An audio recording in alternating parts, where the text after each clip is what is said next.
Hello, everybody, and welcome back to the CBT podcast. I'm here with Ethan. I'm here with Rod, and we want to take a moment to thank you guys for getting us to 50 subscribers. We greatly appreciate it. And if you're watching this and you're not subscribed, please drop a subscription because it really helps us out.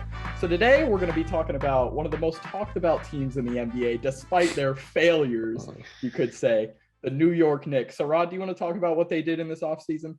You know, some say you're more likely to get struck by lightning than to witness a positive Knicks offseason. But I think we just witnessed a positive Knicks offseason for the first time since I've ever been a fan of the NBA. You know, a lot of their moves have gone under the radar. We did talk on an earlier podcast about Jalen Brunson, but I think it's the little things. It's getting rid of guys like Alec Burks and Nerlens Noel. Alec Burks was their de facto point guard at times, which is just PU, big stinky. Sad.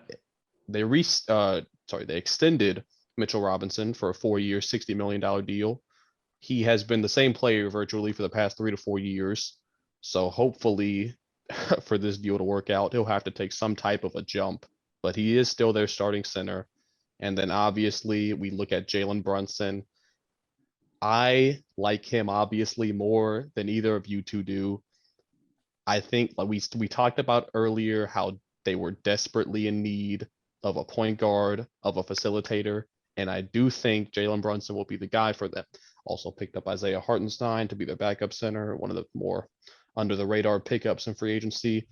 If we take a peek into next season, they might be in the toughest division in basketball. The Celtics, the Raptors, the Sixers. We don't know what the Nets will do at the bare minimum. They'll still have Ben Simmons and some good shooters. So it will not be easy for the Knicks to compete.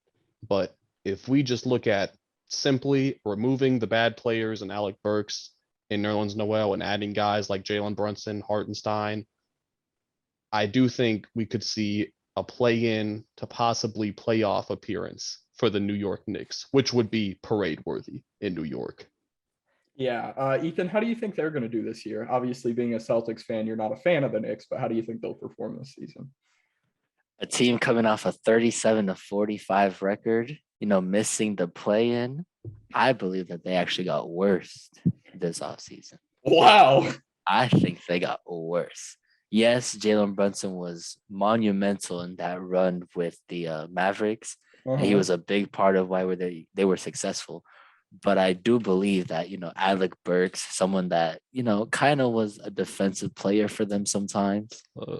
So wait, hold on. Let me get this straight. So you're saying going from Alec Burks to Jalen Brunson is a downgrade. But you're also losing that, and you're losing Nerlens Noel, which he didn't play as much. But I do believe that the Knicks did get worse this offseason. And now that Julius Randle's not going to have the ball as much, it's going to be very different seeing him how he's going to play. Because whenever he was on the Pelicans, he was also like a main ball handler over there because there's not really like anyone over there at the time.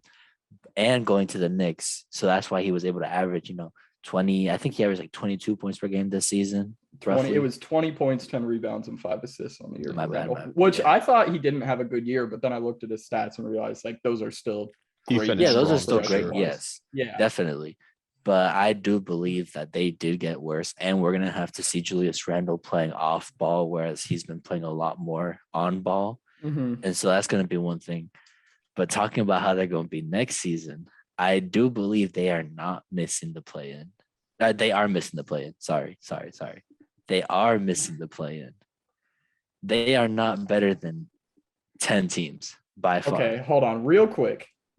A guy we haven't talked about yet is RJ Barrett. RJ Barrett, he's not an efficient scorer, but he's a volume scorer. He's going to get his shots up, and he will eventually hit them. Last year, I mean, the Knicks were so terrible that no one paid attention to them. I know I didn't. But in the second half, RJ Barrett averaged 25 points, 6 rebounds, and 4 assists a game. He was very, very good in the second half, especially in the month of February. In the month of February, he was putting up 28 points a game, which is obviously superstar numbers. So when you take RJ Barrett, combine him with Jalen Brunson, add a little bit of Julius Randle in there, and have Mitchell Robinson. Mitchell Robinson's a 76% field goal shooter and averages about 2 blocks a game. So he's a center that can how many games per season? That's I mean, he could stay healthy. You can't Exactly. rule it out. And then you have Jalen Brunson on top of that, who averaged 16, 4, and 5 as second option on the Mavericks. So when you take all that, I don't think there's any way that you could name 10 teams in the East that are going to be better than this Knicks team in this season. Oh, really? Yes. Nah, there's definitely 10 teams better. All right, name me 10 teams better than the Knicks who've got better rosters that will finish better. Please that will enlighten finish me. better, in my opinion. Okay. Celtics, Bucks, Heat, Sixers, Raptors, Hawks, Bulls, Cavs, Wizards. Whoa! Wizards. Okay. Tingus Wizards. Pingus. Who's that 10th? And the Hornets. Half their players are in jail. That's what I'm saying. Montrezl Harrell and Miles Bridges are going to be running at the 4 and the 5 Wizards. of the prison league. Okay, the Knicks went 37 and 45, and the Wizards went 35 and 47.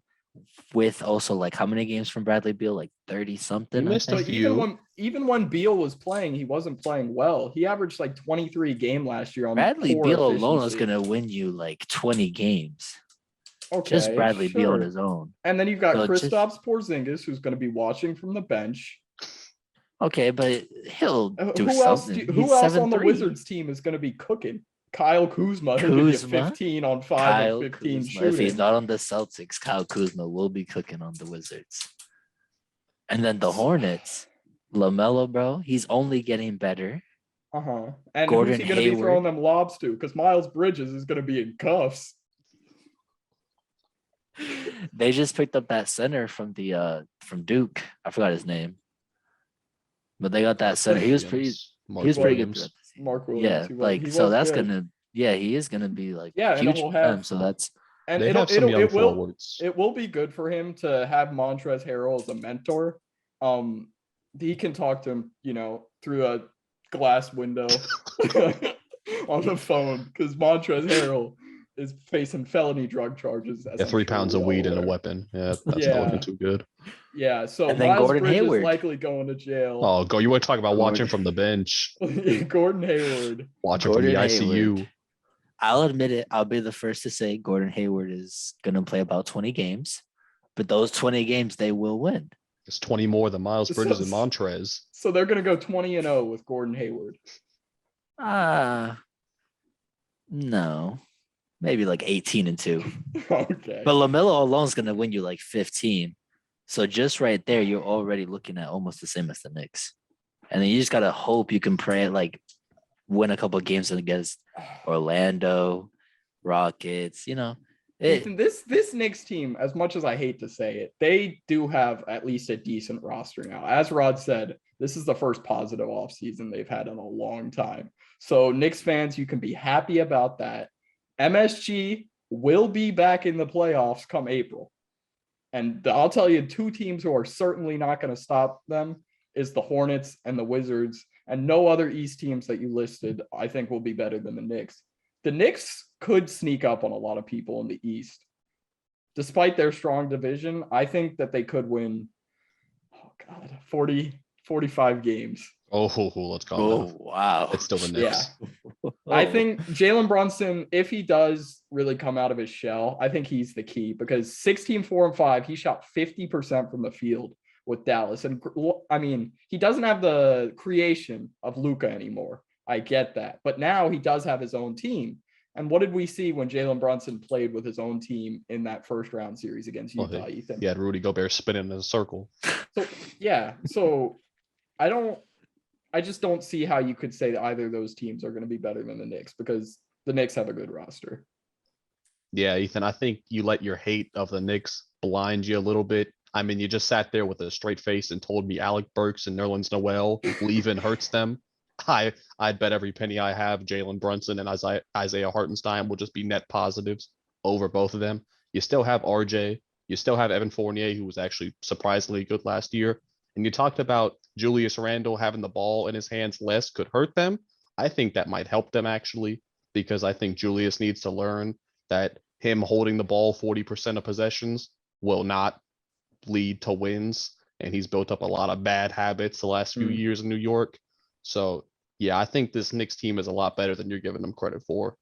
And Also, oh, sorry, go ahead.